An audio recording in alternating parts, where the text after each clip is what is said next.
My name is Caleb Moore.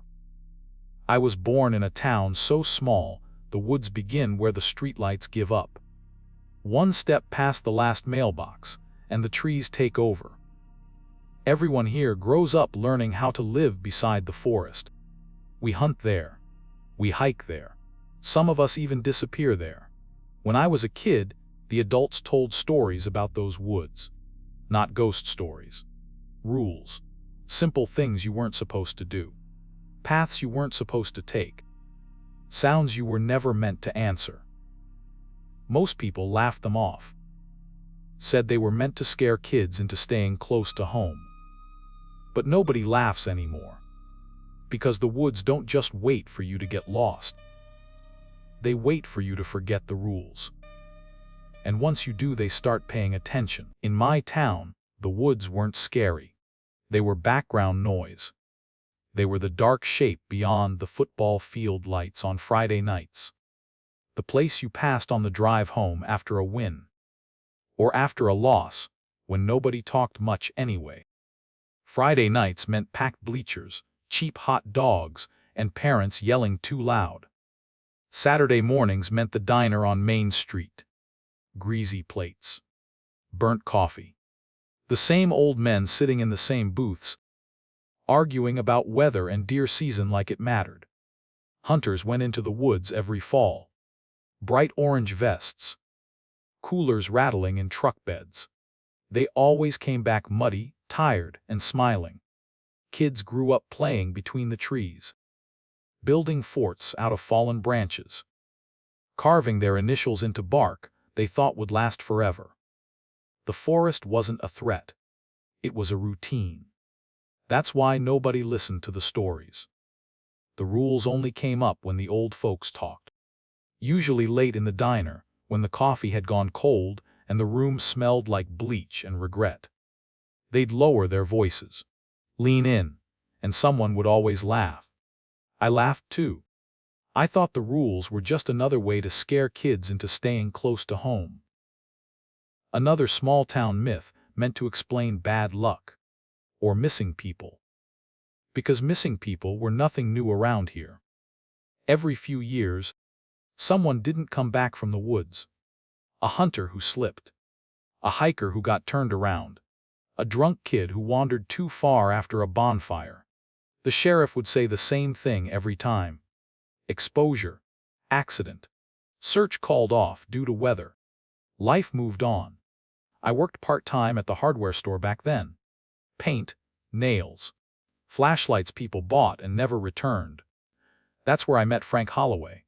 Frank was the ranger, had been for longer than anyone could remember, thin, bent, smelled like pine sap and old paper. He came in every Tuesday for batteries, the same kind. Always checked the expiration date. Frank never smiled, but he watched people. Especially anyone who mentioned going into the woods at night. One afternoon, I told him a group of kids were planning a late hike.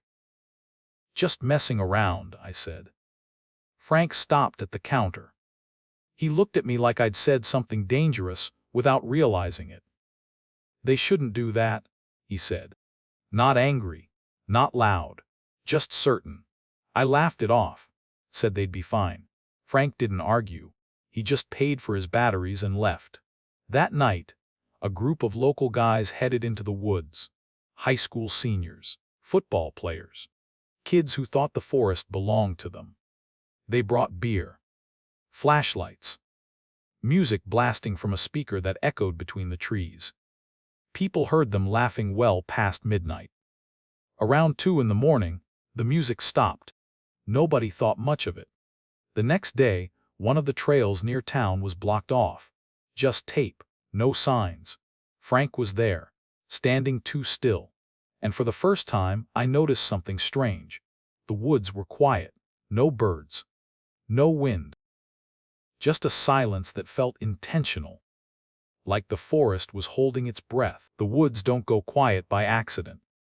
I didn't understand that until I stood at the trailhead and heard nothing.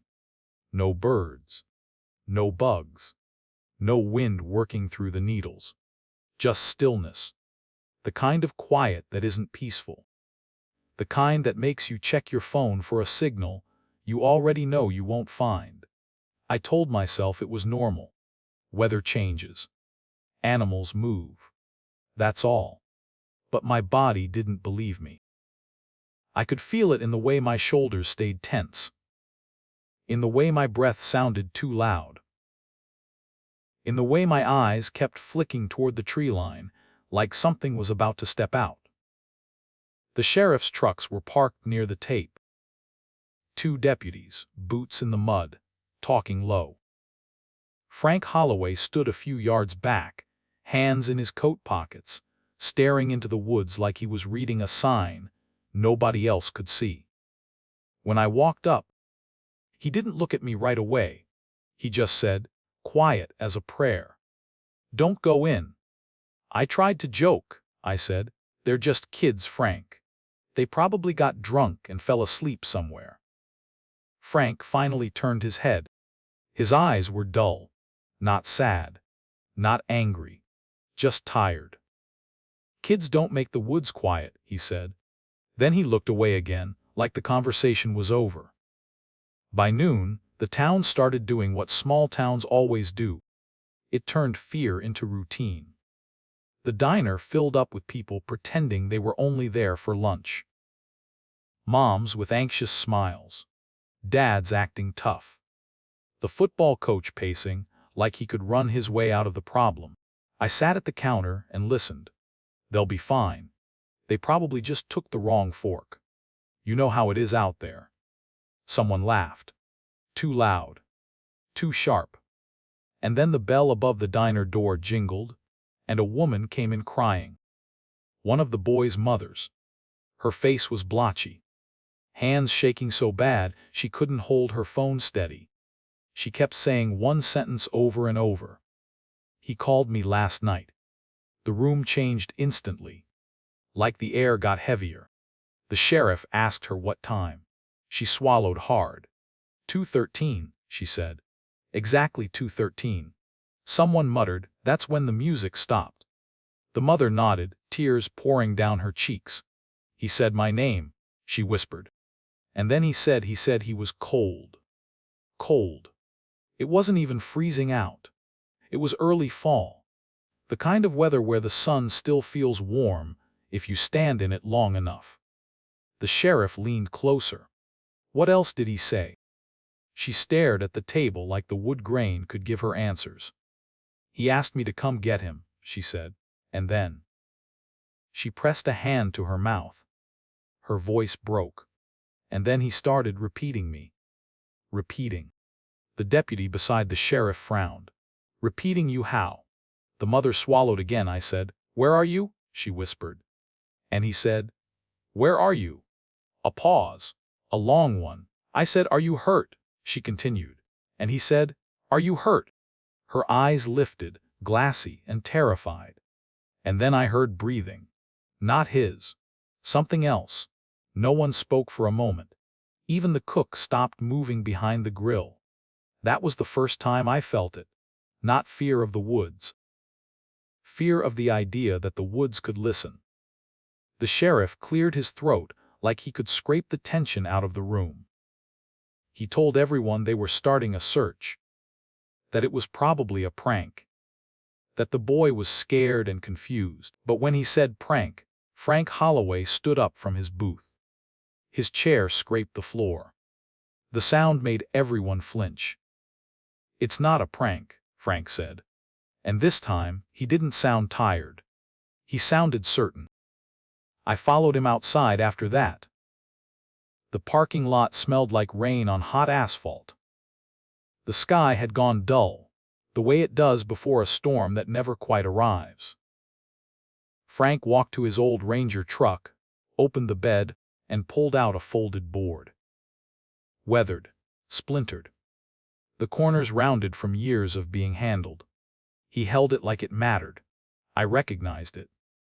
The sign that used to sit at the main trailhead. The one people took pictures of as a joke. It had a list painted on it in black letters. Some of the words had faded. But the shape of them was still there. Rules for after dark. I felt heat rise in my face. Embarrassment. Because I remembered laughing at it. Because I remembered teenagers posing beside it, pretending they were scared. Frank didn't smile. "Your father ever talked to you about this?" he asked. I shook my head. My dad didn't believe in that stuff. Frank nodded like he expected that. "Mine didn't either," he said. Not until the first time he heard his own voice coming from the trees. I stared at him. "What do you mean?" Frank looked past me, toward the line of pines at the edge of town. The wind finally moved, just a little. It carried a smell with it. Wet dirt. And something sharp. Like pennies. Like rust.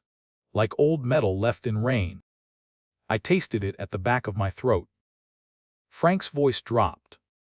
"People think rules are about controlling kids," he said. "They're not." He tapped the board with a knuckle. "They're about surviving what lives out there." I wanted to ask him what lived out there.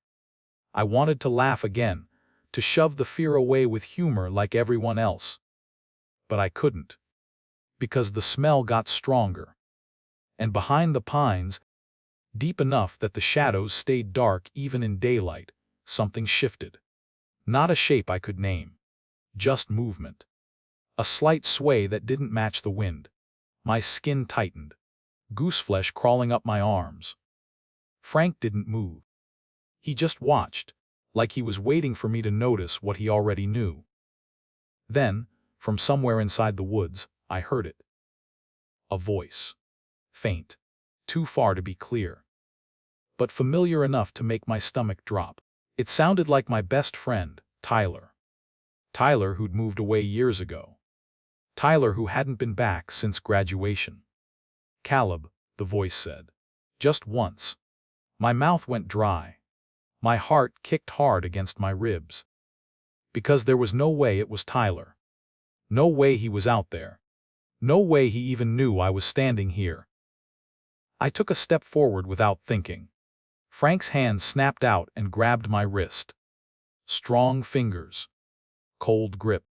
He didn't look at me. He kept staring into the trees. "Don't," he said, one word. A command. The voice came again. "Caleb," same tone, same shape of sound, but wrong. Like someone wearing Tyler's voice the way you'd wear a mask that didn't quite fit your face. I tried to pull my wrist free. My brain was already making excuses. "It's echo. It's someone messing with you. It's stress." Frank tightened his grip. "That's how it gets you," he said. "By sounding like someone you trust." I swallowed. My throat hurt. "What is it?" I whispered. Frank finally turned his head toward me. For a moment, I saw something raw behind his tired eyes. Not fear. Experience. "It's been here longer than this town," he said. "And it's hungry." Then he released my wrist. Slowly. Like letting go was dangerous. "And the worst part," he added, voice almost too soft to hear, "is that it's learning." I stood there, staring at the tree line, trying to convince myself I'd imagined it. Trying to force my breathing back into something normal. But the woods stayed quiet. Not empty. Waiting. The rules weren't superstition. They were records. Each one written after someone didn't come back. Frank didn't hand me the board like it was a prop. He handled it like a headstone. The wood was cracked from weather. The letters were uneven, repainted over and over by different hands. Some words were darker than others, like whoever wrote them pressed harder out of fear. I stared at the top line. Rules for after dark. And under it, 6 bullet points. Simple. Plain. The kind of list you'd laugh at. The kind of list you'd ignore. Frank watched me read. He didn't interrupt. He just stood with his shoulders slightly hunched, like he was bracing for a storm he'd already lived through. "You're telling me those boys they broke these rules?" I asked. Frank's mouth twitched. Not a smile. More like pain. "Most people do," he said, "because most people don't believe in the thing that makes the rules necessary." I swallowed. My tongue still tasted like metal. "What is it?" I asked again. Frank looked toward the pines. He took a slow breath. "We don't have one name for it," he said. "Different families call it different things. The listener. The borrower. The one that wears voices." He paused. "My dad just called it the wrong thing in the dark." That sent a cold ripple through my spine. Not because it was poetic. Because it sounded practical.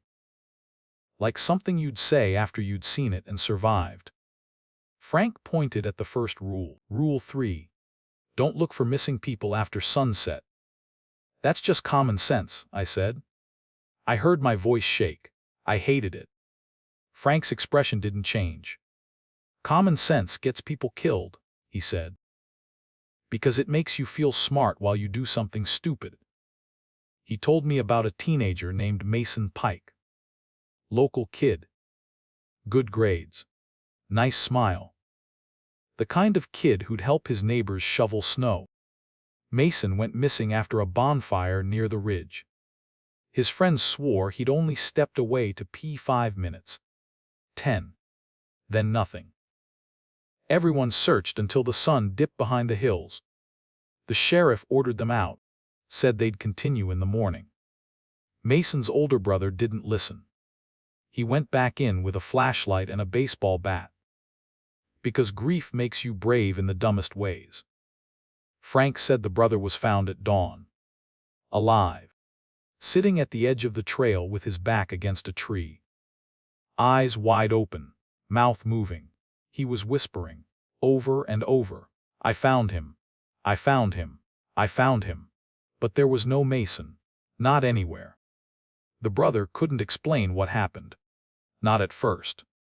When he finally spoke, days later, he said he'd seen someone between the trees. A silhouette. A boy's shape. Waving him over. He ran toward it, calling Mason's name. The figure ran too, always just ahead, always turning a corner at the last second. Like it wanted him to follow. When he caught up, when the flashlight beam finally landed on the boy, it was Mason. But wrong. The face was Mason's face. The hair, the height, the jacket. Even the way he stood, hunched slightly the way he always did when he was cold. Mason opened his mouth and said, "I'm here." And then, in the same voice, he said, "I'm here." Again. Exact repetition. Like a recording stuck. The brother said he felt something behind him then. Something smiling without lips. He turned. And the light caught a shape that didn't fit the world. Longer than it should be. Too many joints. Arms that looked like arms until you noticed how they bent. And then the flashlight died. The brother remembered running. He remembered hearing his own voice calling Mason's name from behind him, over and over, even though he wasn't speaking anymore. Frank let the silence sit after that story. He didn't rush it. Neither did I. My palms were damp. My jaw ached from clenching. Frank moved to the fourth rule. Rule 4. If you see lights between the trees, they aren't camps. I pictured flashlights, lanterns, headlamps. I pictured teens messing around, playing spooky. Frank shook his head slowly, like he was correcting a child. "Those lights don't move like people," he said. He told me about an old mining road that cuts through the northern side of the woods. Long abandoned. Too overgrown for trucks now. But sometimes, on foggy nights, people driving home swear they see warm lights flickering deep between the trunks. Like lanterns. Like a little campsite. Like safety. And people, being people, pull over. Frank said, a couple once stopped because they thought someone was hurt. They followed the lights into the trees, calling out. No answer. Just the lights, drifting away like they were being carried by invisible hands. The woman said the air smelled damp and sweet. Like crushed berries. Like flowers. She thought it was comforting. At first.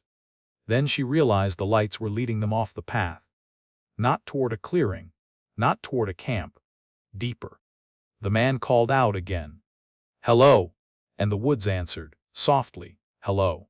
Same word. Different mouth. The man froze. The woman grabbed his sleeve. She whispered, "We should go." And from behind them, a voice whispered back, perfectly, "We should go." They ran. They didn't look back. When they reached the road, the woman said she felt something brush her hair like fingers. Or like a vine that moved too deliberately to be a vine. They made it home. But the man wouldn't talk for days. When he finally did, he said the lights weren't fire. They were eyes. Not glowing eyeballs. Not animal eyes. Something else. Points of attention floating in the dark. Watching. Measuring. Frank exhaled. "It uses light the way fishermen use bait," he said. He slid his finger to the fifth rule, Rule 5. Never mark trees to find your way back. "That one doesn't even make sense," I said. Then I immediately wished I hadn't spoken. Frank's gaze sharpened for the first time. Not angry. Warning. "People think they're smarter than the woods," he said. "They think they can leave proof. A scratch. A ribbon. Spray paint." He told me about a college student who came to town to hike solo. She wanted authentic wilderness. She wanted photos. She wanted a story. She went in before dawn and tied small strips of orange tape to branches as she walked. A breadcrumb trail. She texted her friend a picture of it. Wrote smarter than the woods.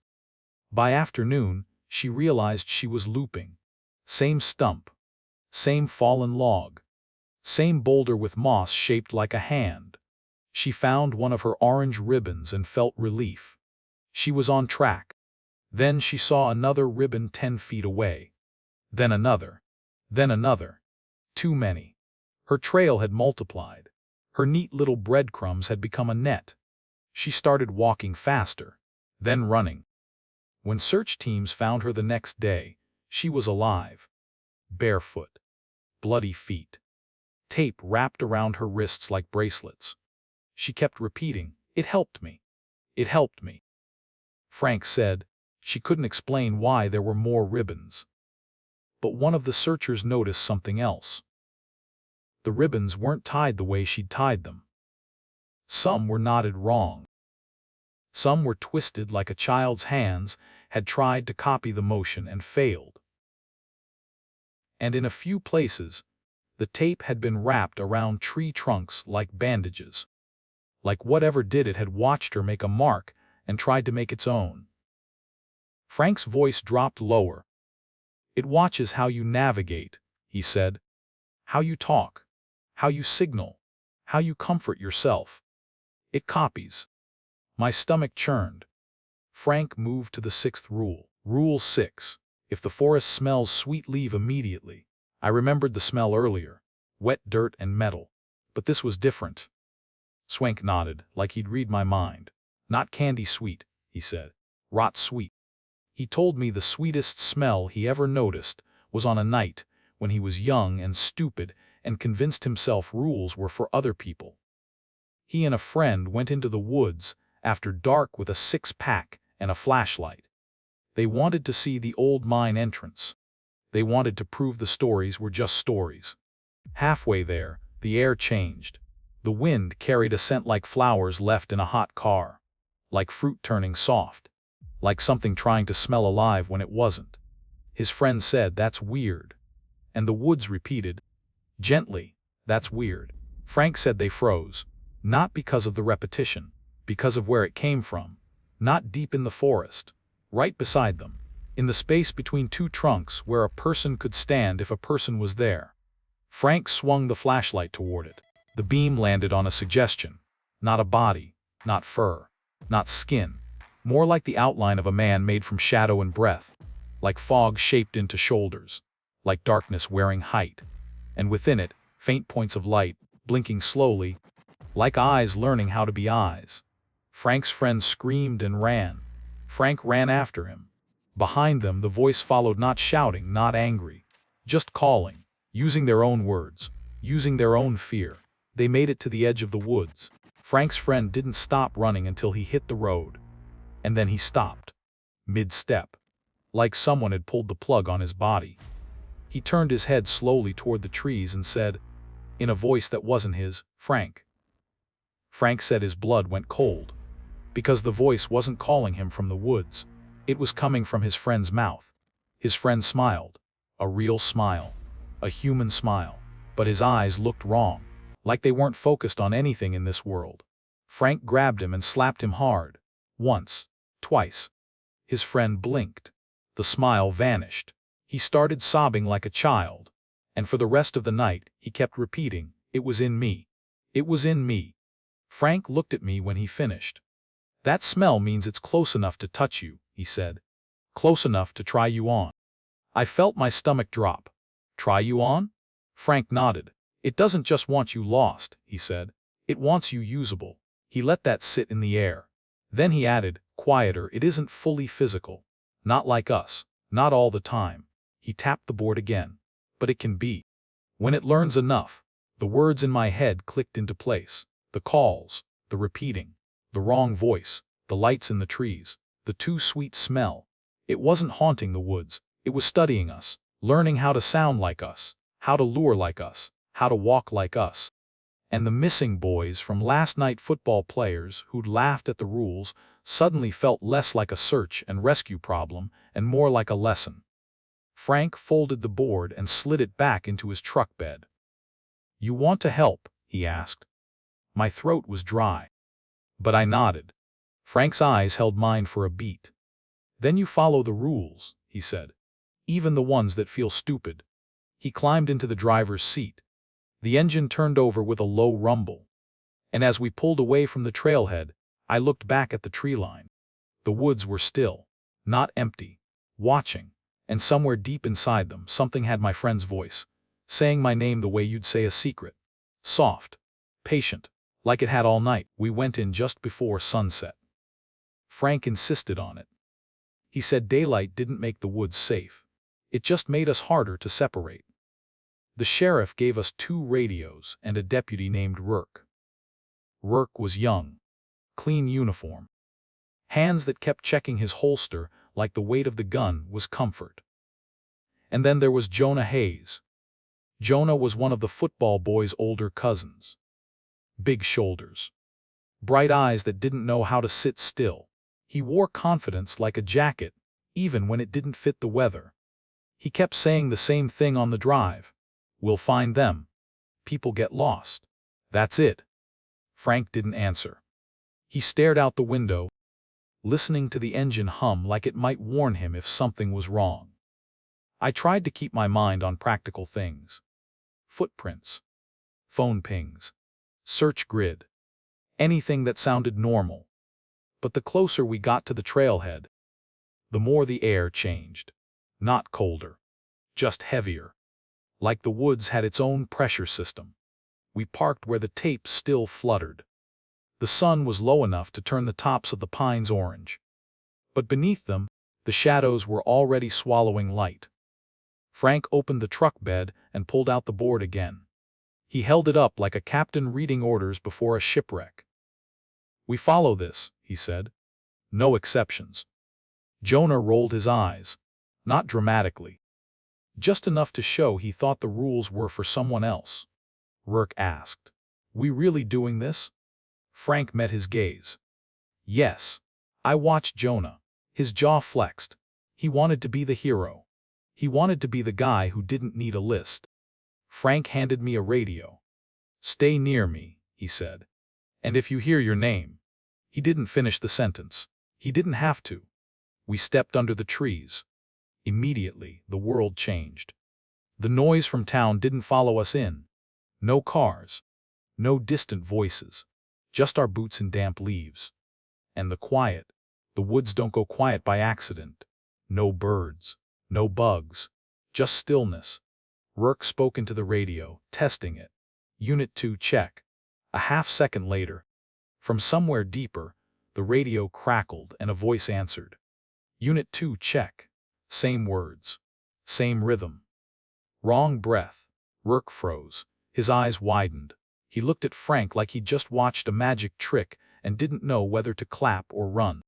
Frank leaned close to him and spoke low. "Rule 2, he said, we don't feed it. We kept moving. Slow. Methodical. We found the first sign of them near the creek. A crushed beer can half in the mud. A shoe print sliding down a bank. A smear on a rock that could have been dirt.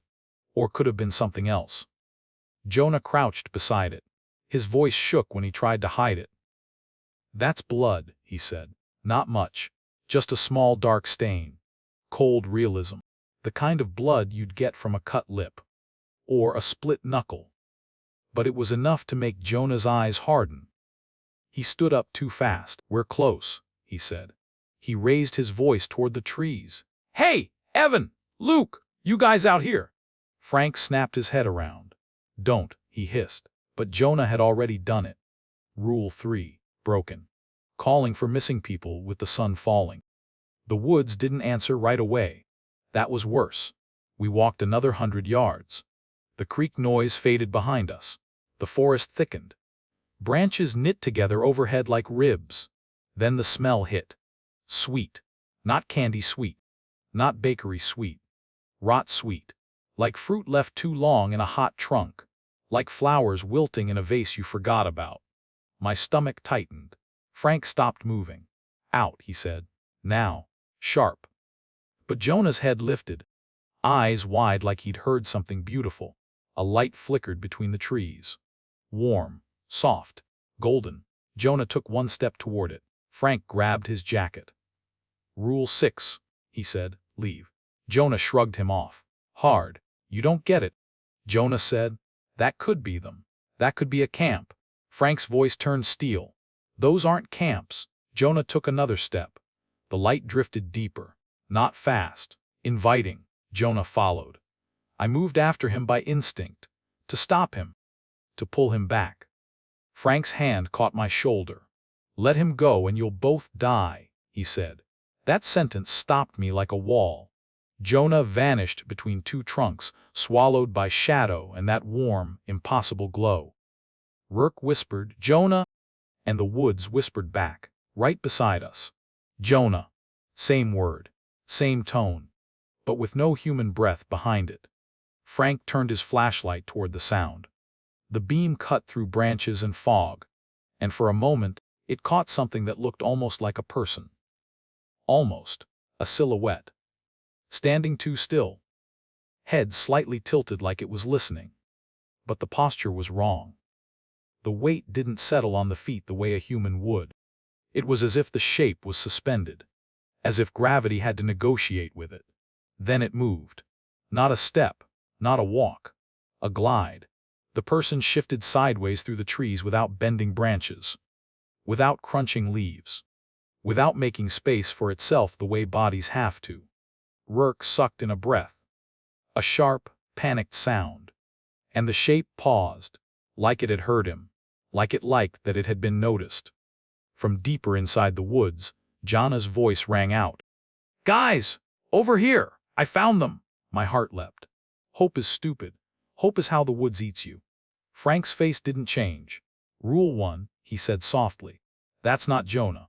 But Rourke stepped forward anyway. One step. Then two. Jonah's voice came again. Closer. "Caleb. Frank. Hurry," it said my name. My lungs locked. My skin went cold. Because the voice was Jonah's but the breathing was wrong. It spoke too smoothly. No strain. No panic. No breaks between words. Like someone reading lines they didn't understand. Frank grabbed Rourke by the collar and yanked him back. Rourke stumbled, furious. "We're leaving him?" he snapped. Frank didn't blink. "We're leaving something that wants us to think it's him," he said. The light between the trees flickered again. 2 lights now. Then 3. Then more, scattered like fireflies that stayed too still. Points of attention. Watching. Measuring. Rourke raised his gun. His hands were shaking hard enough the barrel trembled. "Show yourself!" he shouted. The woods answered.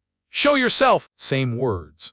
Same anger. Different mouth. And suddenly, right behind us, a voice said softly, intimately, Caleb. My name, right at my ear. I didn't turn. I couldn't. Rule 1. Frank shoved me forward. Run, he said. We ran. Not sprinting blindly. Frank forced a controlled pace, dragging us along the path like he knew the woods wanted panic. Wanted scattered bodies. Wanted mistakes. Behind us, Jonah's voice followed. Not chasing. Calling. Wait. Help. Come back. And every time it said a word, the woods repeated it from another direction. A chorus of Jonah. A chorus of wrong mouths. Rourke cried out stop, and the woods answered stop. Close. Closer than it should have been. The sweet smell thickened. My eyes watered. My tongue tasted rotten sugar and metal. Then I saw it. Between two trees to our left. A figure running parallel to us. It looked human at first glance. Same height as Jonah. Same broad shoulders. Same hoodie. But the movement didn't match the ground. Its feet didn't hit leaves. Its knees didn't flex right. It ran like it had watched running but never felt gravity. And when it turned its head, its face was Jonah's face. Almost. The features were arranged correctly, but the expression was wrong. Too calm. Too interested. Like a child trying on a mask in front of a mirror. It opened its mouth. And Jonah's voice came out, warm and pleading. Caleb, please. But the mouth didn't shape the words right. The lips lagged a fraction behind the sound, like bad dubbing in an old movie. Rourke fired. 1 shot. 2. 3. The sound cracked through the trees. The figure didn't flinch. It just tilted its head again. Listening. Then it spoke, perfectly, in Rourke's own voice. 3 shots. Rourke froze like someone had pulled the spine out of him. Frank grabbed his arm. Move. But Rourke's eyes were locked on the thing wearing Jonah's face. The radio on my belt crackled. Jonah's voice again. Right inside the speaker. Caleb. I yanked the radio off and threw it into the brush without thinking. The woods went silent for half a second. Then the brush where the radio landed whispered my name back. We hit the creek. The water was shallow, but cold enough to sting. Frank pushed us across. As I stumbled on wet rocks, I saw another sign. A strip of orange tape tied to a branch. Like a marker. Like a breadcrumb. Rule 5.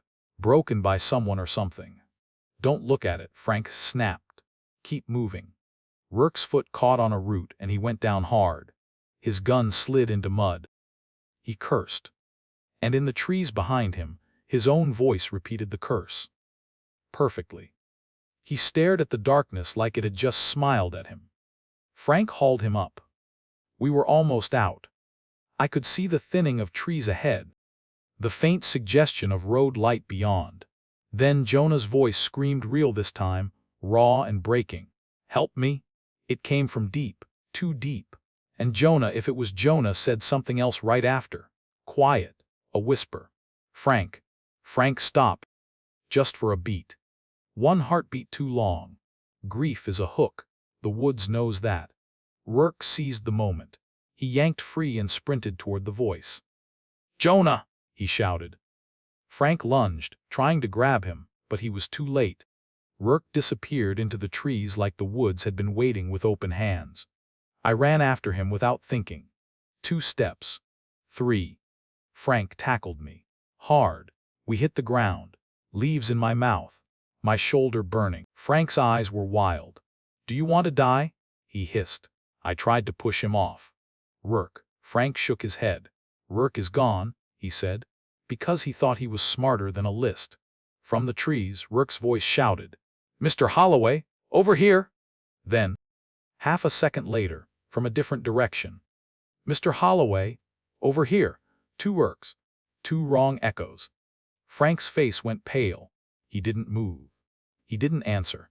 He just grabbed my collar and dragged me backward toward the road. Behind us, the woods started talking like a room full of people imitating us. My name. Frank's name. Rourke's name. Whispers.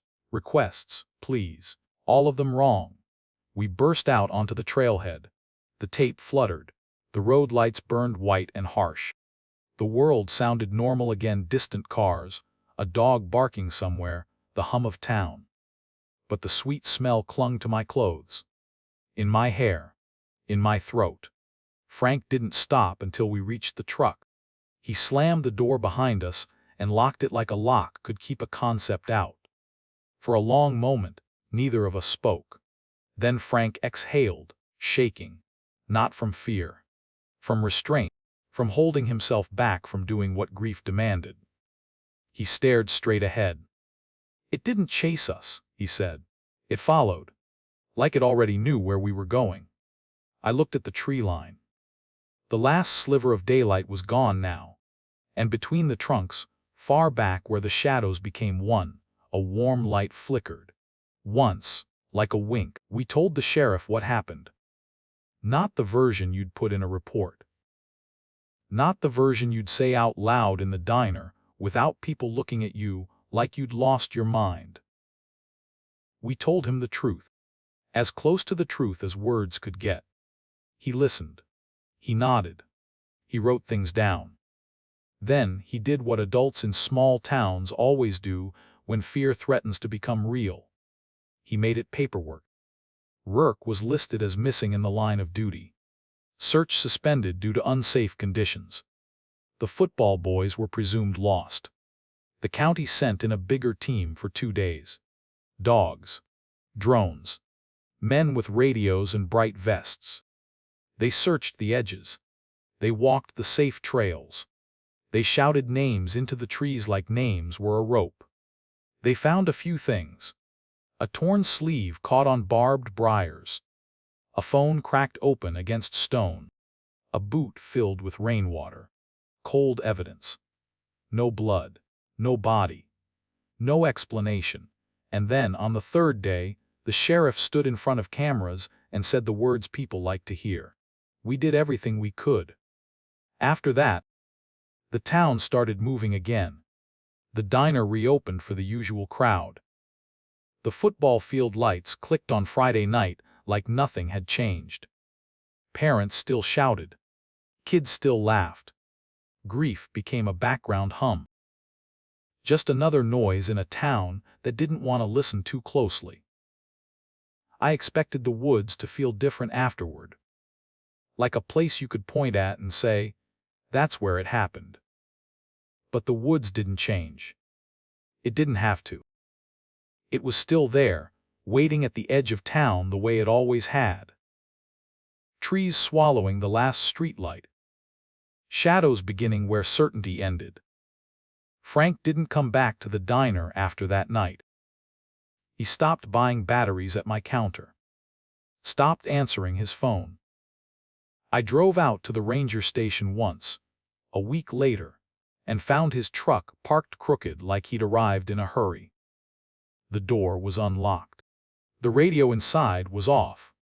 On the desk, there was a notebook. Open. A page full of dates. Names. Short notes written like a man trying to keep a record of something that refused to be recorded. At the bottom, Frank had written one sentence, underlined so hard the pen tore the paper. IT learns faster when we panic. I stared at those words until my eyes hurt. Then I closed the notebook and left it exactly where it was, because touching it felt like inviting something to notice me. A month passed. Then 2. The missing posters faded in the sun and rain. Some got peeled down. Some got covered by ads for yard sales and used trucks. People stopped saying the names out loud. Not because they forgot. Because saying them felt like making room for something else to speak. The old board by the trailhead went back up. Not because the town suddenly believed. Because Frank's nephew found it in the truck bed and hammered it into place like a warning sign he didn't fully understand. Rules for after dark. It looked smaller than I remembered. Less dramatic. More pathetic. A piece of wood trying to protect people from a thing that didn't care about wood. On Saturday afternoons, families still hiked the first mile of trail. They took pictures at the sign. They joked. A teenage girl once posed beside it and smiled like she was in a haunted house attraction. Her friend said, "Read it out loud." The girl laughed and started. "Never follow a voice that says your name after dark." Frank's underlined sentence flashed in my head. It learns faster when we panic, and something else too. It learns faster when we treat it like a joke. I wanted to tell her to stop. I wanted to grab the sign and snap it in half. I wanted to scream that the rules were not a story. But I didn't. Because that's the curse of a small town. You learn to swallow your fear so you don't make other people uncomfortable. So I went home. I locked my doors. I kept my porch light on. And I tried to live like the woods were just trees again. Sometimes it worked. For a little while. Until winter came and the nights got longer, and the wind started sounding like footsteps across dry leaves. That's when I began to notice small things. My dog would stare at the tree line behind my house and refuse to bark. Just stand there, trembling, like his instincts were holding him in place. Sometimes my phone would ring from a blocked number. When I answered, there was only breathing. Slow. Careful, as if whoever was on the other end was trying to remember how humans breathe. I stopped answering unknown calls after that. I stopped going out at night unless I had to. And when I did, I kept my head down and my mouth shut. I followed the rules. Even the ones that felt stupid. Especially those. Because I knew something the rest of the town refused to know. The woods didn't want everyone. It wanted the ones who believed they were safe. The ones who thought they were smarter than a list. The ones who answered. Last night, I heard my name again. Not outside. Not from the forest. From inside my own house. Soft. Patient. Caleb. It came from the hallway, right beyond the glow of my living room lamp. My skin went cold. Every hair on my arms lifted. I didn't move. I didn't answer. Rule 1. I stared at the dark hallway until my eyes watered. I listened for footsteps, for breathing, for anything that would prove it was real. The house stayed still. Then, from somewhere farther down the hall, I heard another sound. A whisper. Not mine. Someone else's voice, thin and tired, like a man speaking through wet cloth. Caleb. A question. A plea. And for a split second I almost broke, almost stood up, almost stepped toward it. Because the voice sounded like Frank Holloway. Older, rougher. But him. My mouth opened. Nothing came out. I sat there, shaking, my hands clenched so hard my nails cut my palms. And then the voice changed. Not into a growl. Not into a monster sound. Into something worse. Into normal. Into calm. Like it had learned what kind of voice makes you feel safe. Come here, it said. Gently. Like a father calling a child. I stayed still. I stayed silent. The lamp buzzed. The clock on my wall ticked. My heartbeat felt like it belonged to someone else. And then, I heard a door open. Not mine. Not inside my house. Outside, across the street. A porch light clicked on. Footsteps on wood. A yawn. And a familiar voice. My neighbor, Mr. Denny, called into the night, annoyed and half asleep. Who's out there? I heard him pause. Then, softer. Like he was responding to someone he recognized. Caleb. My blood ran cold. Because I hadn't said a word. I didn't answer. But someone did.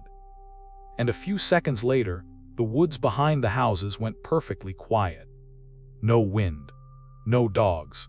No distant highway hum. Just stillness. Waiting. The woods are still there.